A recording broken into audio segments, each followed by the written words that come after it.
അത്യുന്നതനുടെ മറവിങ്കൽ hallelujah.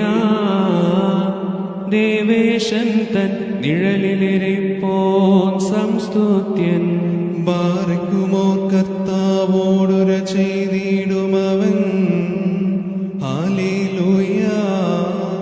ശരണവുമെങ്കതിയാം പരനും നീ. പ്രതികൂലതയിൻ കെണിയിൽ നിന്നും ഹല്ലേലൂയ. പാഴ്വചനത്തിൽ നിന്നും കാക്കുമവൻ. തൂവലു കൊണ്ടവനം ചെയ്തു മറയ്ക്കും ചിറകുകളാ. ഹല്ലേലൂയ. ആയുധമായി ചുറ്റും നിന്നെ തിരുസത്യം. രാവിൻ ഭീഷണിയാൽ ഭയമാർന്നിടാ. ഹല്ലേലൂയ. പകലിൽ പാറിടും വസ്ത്രത്തിൽ